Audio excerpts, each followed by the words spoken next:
What is the definition of a store of value and why is it an important financial concept? Yeah, so the phrase that store of value, this is a little bit more of an old school viewpoint on saving money. So prior to 1971, the U.S. dollar was backed by gold. Gold was considered a real store of value. So store of value, if you think about like a refrigerator, for example, if I'm trying to store food, I want a fridge that actually does that.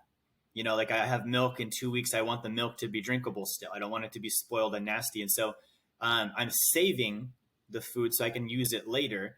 And same thing with money. If I'm saving money, we hear this phrase, it's not just what you make, it's what you keep. Well, it's also not just what you keep, it's where you keep it. So if I'm putting my money somewhere where over time it spoils and it's less usable, then I'm not actually storing the value. And that's what money is it's purchasing power. It's units of currency that I can trade for, goods and services and the things that I want and need in my life.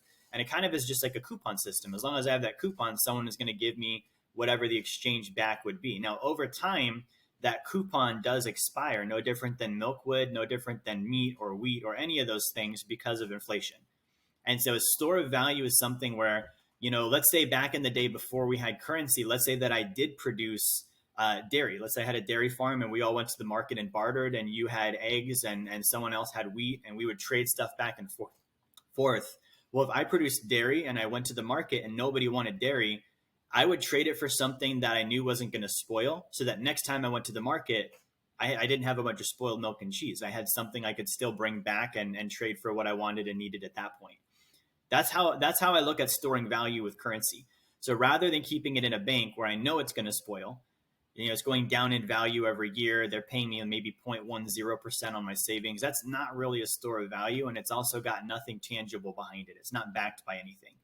So when I talk about stores of value, it's literally I'm going to take my dollars and I'm going to trade it for a tangible asset that, for me does store value. It's got a track record. It's something that's physical. It's got lots of agreement that it has value and I can use it later. I can, either sell it or borrow against it.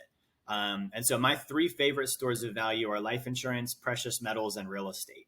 Most people don't look at their home as a store of value, but if you think about it, it really is.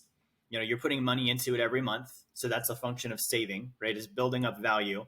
And then you could sell it later. You could borrow against it. It's got all the same functions that a store of value should have.